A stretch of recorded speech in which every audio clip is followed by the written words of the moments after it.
Hey, good morning, guys. Welcome back to the Rat Shop. I'm Captain Lee, and today we're talking about the birth of a carbon fiber blank, so stick around.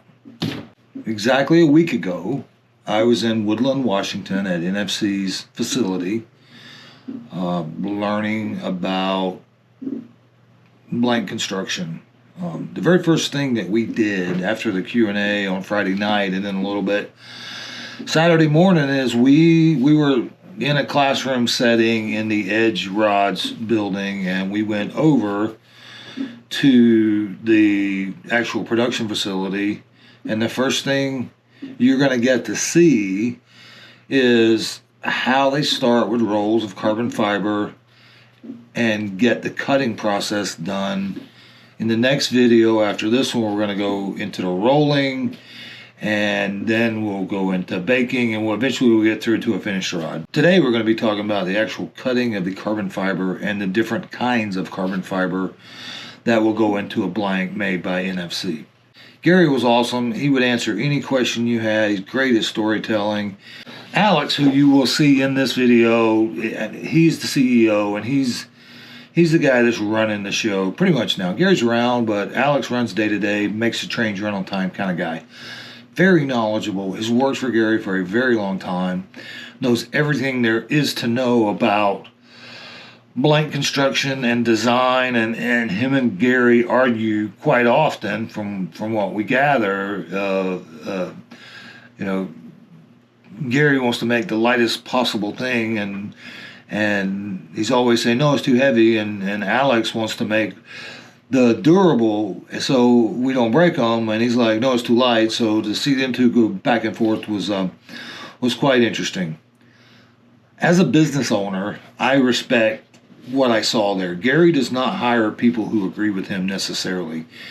Gary hires smart people, and he has learned, like I had over the last 30 years, that if you hire people that agree with you, you don't learn anything. You don't push yourself. So when you hire smart people who have a difference in opinion, it forces you to be better. And that's what I saw there.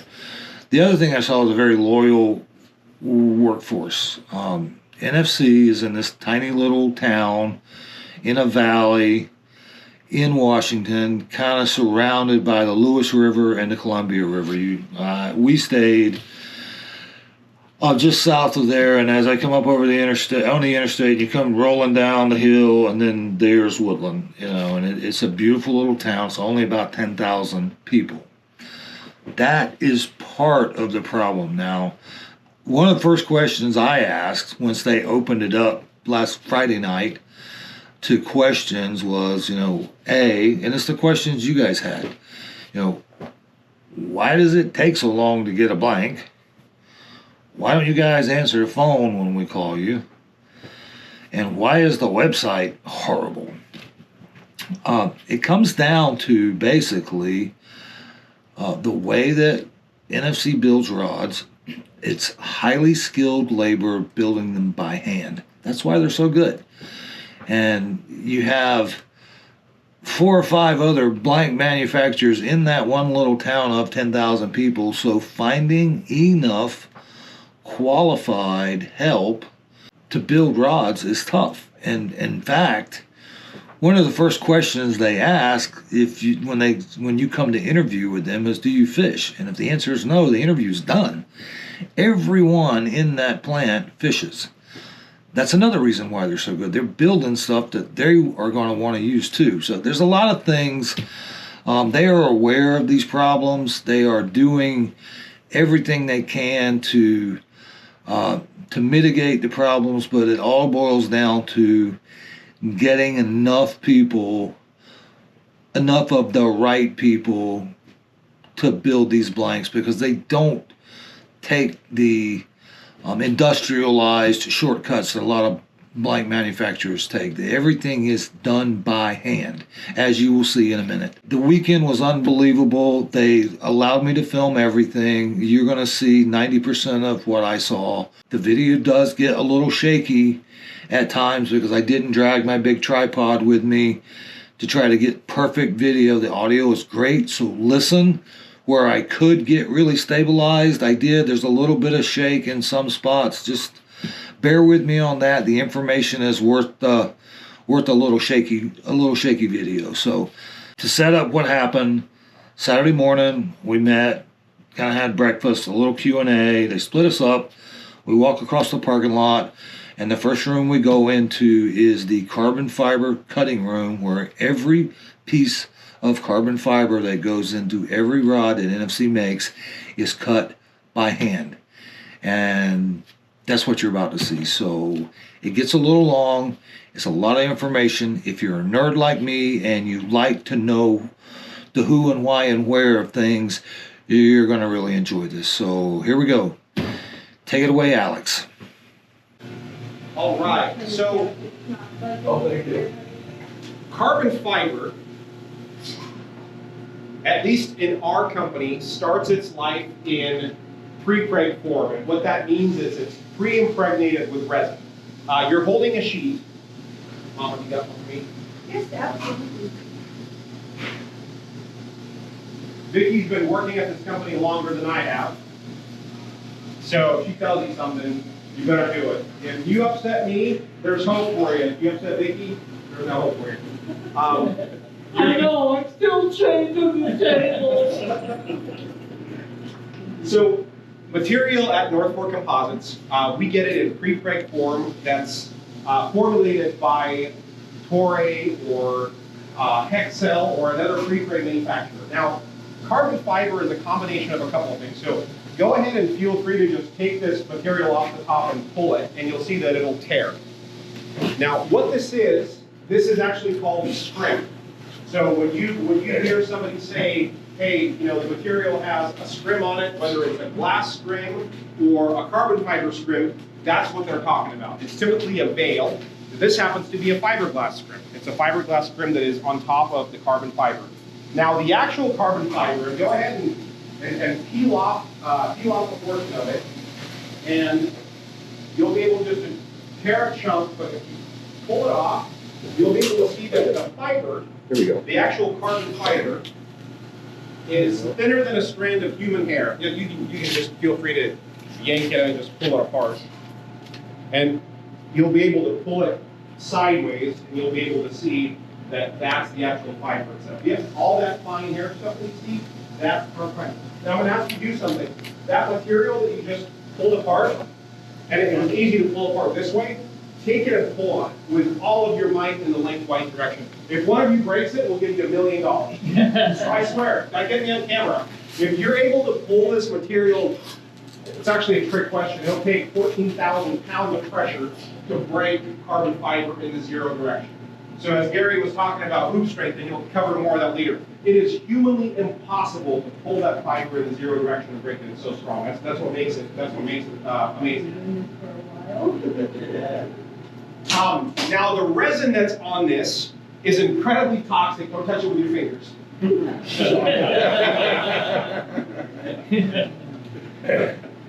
Okay, so carbon fiber. There's a lot of different types. Now, one thing you'll see here is all the fiber is going in this direction. So if you're holding it, it's all in the we call it in the zero direction. If you look at this material here, and we encourage you guys to take a look. One, it's so fine, it's almost like an old VHS tape. Go ahead and see if you can pull that. Thank you. All right, we'll pass this guy around. Hang on. Go ahead and see if you can actually peel this off. Like we just want you guys to understand how difficult it is to work with some of that material. So that fiber is going in this direction. This fiber is going in the opposite direction. But then you get many people find it. I mean, oftentimes it's almost impossible to get it off the sheet. Great. Incredibly great. So this is, in some cases, what we use as a bias material around the hoop to prevent that tube from buckling. Miss Vicki, you're up. Is that like biaxial and fiberglass where you have opposing fibers running different directions? So this is carbon. So Right. this is carbon. But yes, you can do it with fiberglass. You can do it with a couple different things. But this specific material is a 20-gram carbon fiber. Here, I'll pass it around for some folks back here. So this, and you'll see how the folks work with it in the back, but that's just how fine some of that material is. It's like an old VHS cassette tape film. It'll resemble that. Yeah. Yep. Sir, you're dating yourself now. I understood. I resemble that comment. Okay, we cut by hand. And the reason we cut by hand is not because we can't afford machines. We actually have a large number of them at Base Hockey, which is a company we own in Southern California. The reason why we have to cut patterns by hand, and I'll pass this around, is because of the nature of Gary's design complexity. So, Push it down there, guys. you're going to see what this pattern, which is a two-dimensional pattern, what happens to it as it becomes a blank. All of these pieces wind up being put together and they will make one blank. But I just want you guys to know how it will start off. Now, another thing to point out here is there's like 17 boxes on this sheet. Okay? Every single one of these boxes, as it moves from station to station to station, you're going to see a sign off. So as we go through every single station, the person that touched it last is going to sign off on a quality check that they have to talk to the next station. So if something happens in quality control, we can always go back and interview the last person who touched it and see what happened. Okay. The only thing that I would ask is the customer information. Okay, and some of the information is. But as far as quality control, we've got 14 boxes here from cutting to layup to tacking to rolling, cellophaning, oven, pulling, sanding. That's all QC right That's all QC. So as it goes through every single station, it's going to get hand checked by every single person. Wow. Now, sometimes if Vicki has a bad day, she's thinking, no, I'm teasing. Okay, this thing's you're up. She makes this look easy. Now the pattern, where did that, is she just, So what she's doing, oh, thank you. And you guys can come over and take a look. You can kind of come in from this side, the folks that can't see it, just kind of look over, make your shoulder. Does it have the backing on it? Pardon Does it me? have the white backing on it? Does it have the white backing on it? Yeah. Yeah, makes it easier to handle as it goes from room to room, but that will get taken off on the next step. So that angle that you can see on a pattern that Gary made is being cut out by hand. Now, a blank is a combination of three things: the material, the mandrel, and the pattern. So when you're designing a new blank, you're working with three variables: the taper of the mandrel, the stiffness of the material or the type of the material, and the actual shape of the pattern. So at every single point in time, you've got three variables that you're working with. Now, Vicki, do you have the pattern that you're cutting, or did I steal it? It's over there, they're looking at it. Oh, perfect. Okay, so as an example, she's making this cut, and it's fairly complex. This is a Magbass 7-foot 6-inch medium power is what it will be. And where the medium power comes from is this taper at the top. It's got a sheet of material and this cut right here. It's Gary's famous mag taper.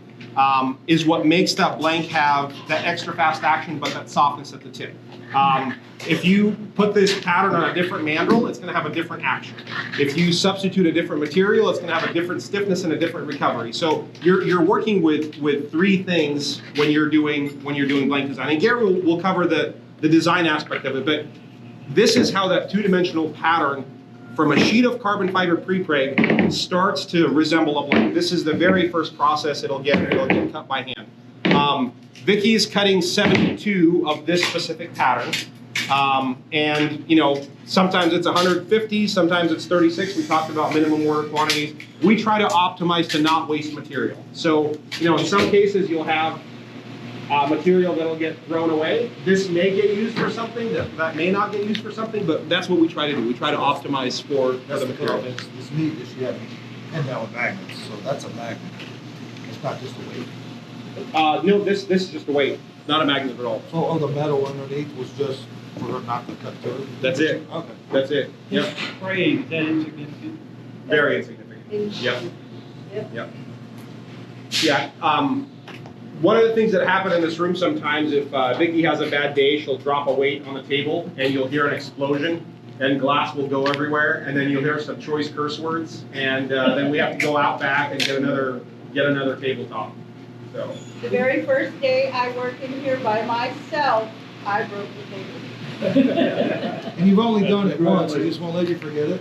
Twice. Okay. Not once, So- twice. Now this, the one you passed around was very light. Yeah. What weight is this? This one is going to be 100-gram material. So, and I know it just because of what the material looks.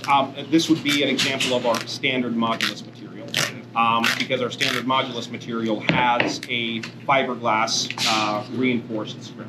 For example, our X-ray or air carbon material is completely scrimless from fiberglass, but we do use this material to give it scrim, and we'll see that in the next room. To give it hoop strength, we'll use material going in the opposite direction, and that's what I wanted to show you guys. You can actually see that on this roll, the fiber is going in this direction. On this roll, the fiber is going in this direction, and that's important because as you're bending that tube, you want to protect it from collapsing the sides, and that's how you get it from collapsing.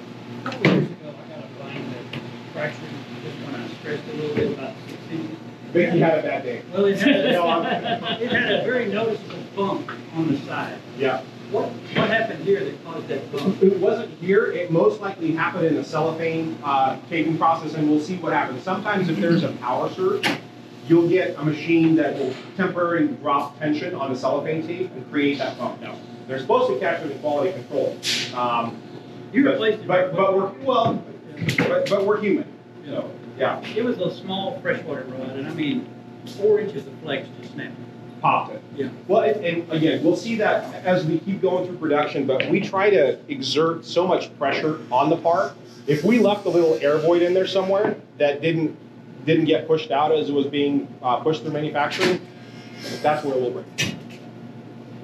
Okay, any questions for cutting for the moment? We'll go on to the layup and the processing next, where we'll see how a spine is born, which for me is always exciting. Question for you. Yes. Do other manufacturers, they not hand cut? Everybody has gone to machine cutting.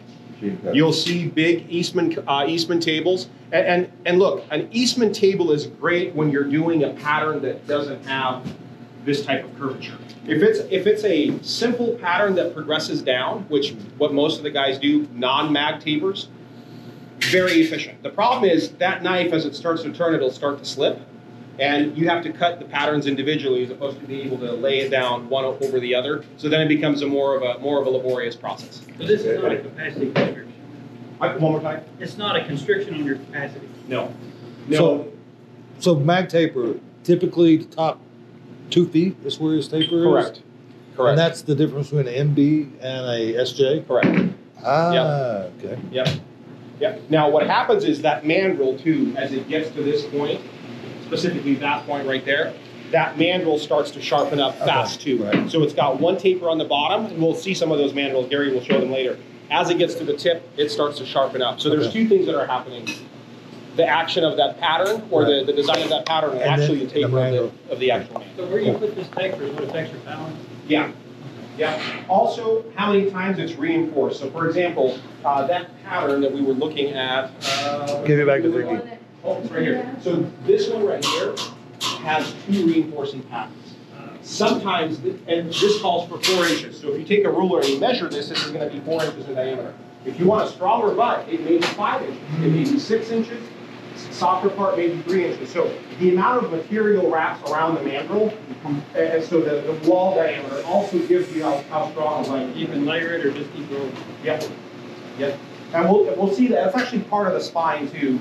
It's how many material wraps and what happens. So I mean, as we've sat here and chatted, I think Vicky's almost done cutting a 72-piece pattern. So as far as constraints, it's typically never cutting. Vicky and Dave and Trevor, you're usually 2 weeks ahead of production, 1 week ahead of production. So At least 2. yeah, they can cut a lot faster than parts can get processed. And you're cutting it just with a razor knife?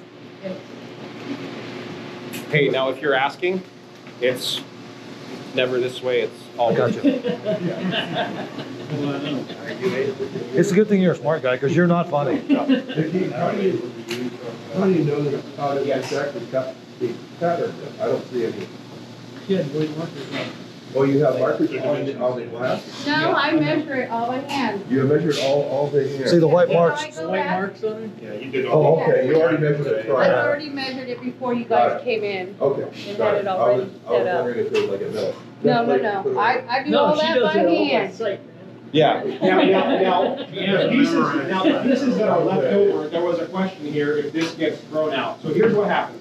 In some cases, you can take this and take it down to an angle and use it as a reinforcing pattern on some other part. So this will get thrown in the freezer. They'll keep a log of it. If it can't be used, what happens is it'll get sent to a manufacturer that'll throw this into a giant blender. Seriously. Yeah. They'll pulverize it, compress it with resin, and make real seeds for us. So Real it's seeds, okay. there's a carbon chopped real seed. So it's almost you can't have 100% recovery, but there's a pretty strong chance that we'll be able to recover the pattern. What I do, I always go One more back time? to Why a freezer? So what happens is this resin, if you touch it, it's sticky. So it's got shelf life. Got So, it. and- You still have to extend the shelf life. Yeah, so in ambient air, it'll start to dry out. Got it. So the only thing that you can do is slow down the progression of this drying out by sticking it into a freezer. Got it. If you leave it out in ambient air, it's got about a 3-month shelf life, and then it's gone. Yep. Okay. Yep. Got it. Cost for a roll of this stuff. Cost for a roll of pre-preg. Okay, it depends. So this material, because it's so fine and it's a very low aerial fiber weight and oriented in the opposite direction, is about $4,000. Okay. This material, which is uniform in this direction with scrim on top of it, is about $2,500. There's material that's angled sideways. This material is a little bit more expensive because it's a different type of scrim. Dave, could you grab a roll of yellow Zentron, please? Thank you, because I want to make sure to show that as well. Or red, or whatever is easiest to find. So square feet in a roll? 100 meters, 100 square meters? 100 meters, Okay. and a roll will typically yield about 150 swim bait rods, 300 medium heavy bass rods, depending again on their complexity. Fly rods, you get a little bit more, but the trouble with fly rods is The because of how they're made and the farrowing time, so you got to balance out those costs. But I mean, typically when you're looking at a roll of material, the average I would say is about 150 to 300 parts, depending on wall thickness, how big the part is, how thick the part is.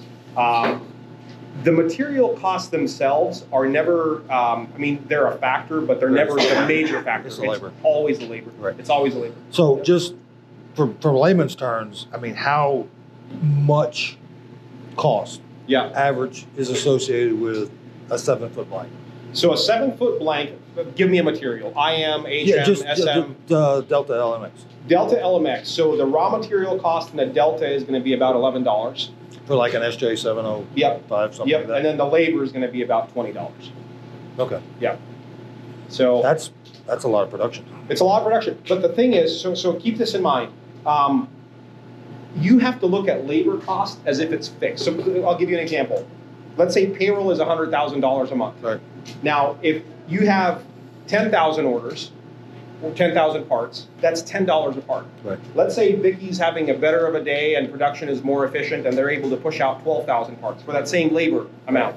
Now suddenly the costs have gone down to $8 or a 20% reduction. Or if it gets worse, it's on the opposite side. So we always track how many parts we're making per month, because that reduces the by about. No, I understand. I've got a construction company, so I'm tracking feet Yep. per month, Yep. and I've got a fixed labor cost. So Yep. I was trying to figure out how you. And the reason why it's a fixed labor is, let's say that a 1 month's orders are very slow. Right. I'm not going to lay anybody off. Right, you still have even for people- 2 months, even for 3 Exactly. months. Because look, the training bar is so high.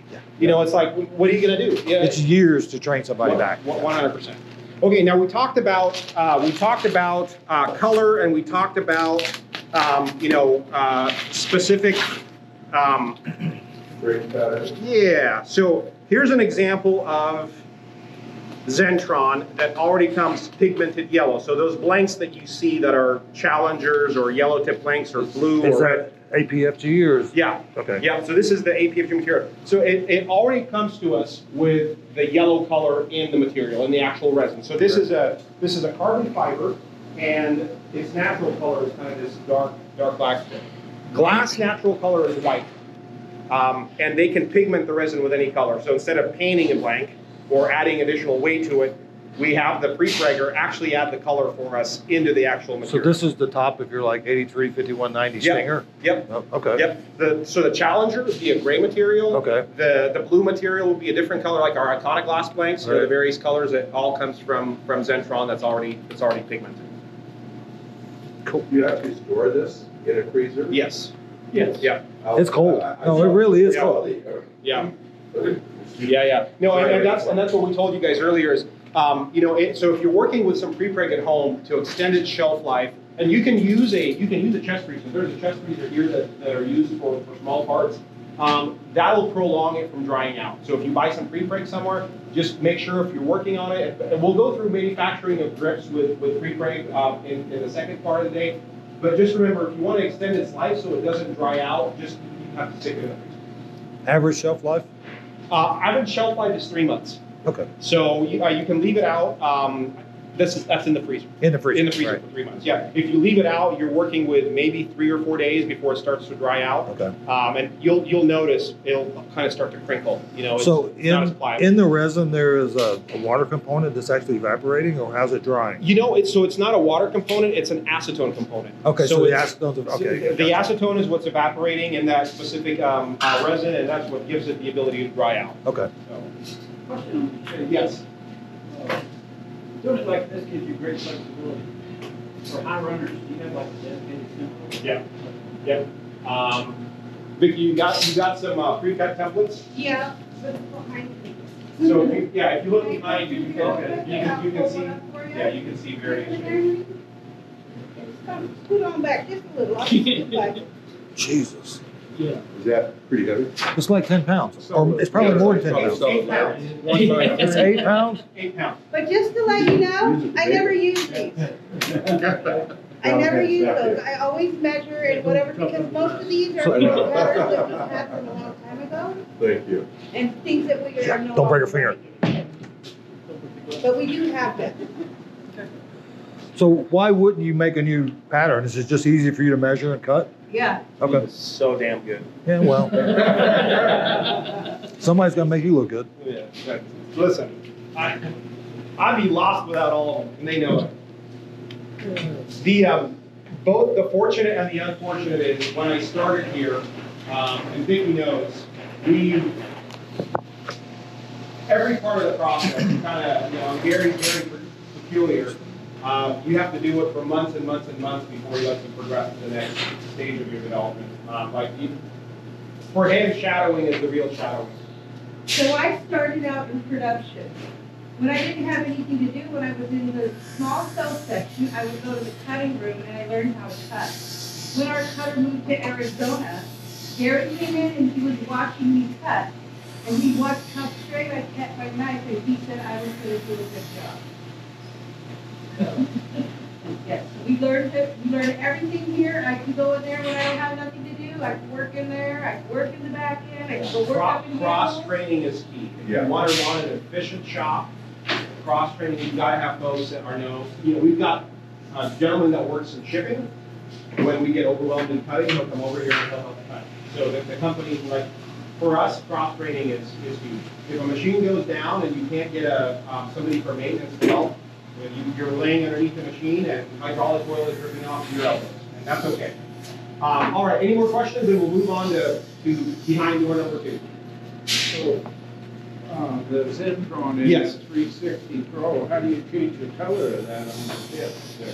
So it's actually, Doug, you have a glass, a black glass here, a piece of black glass.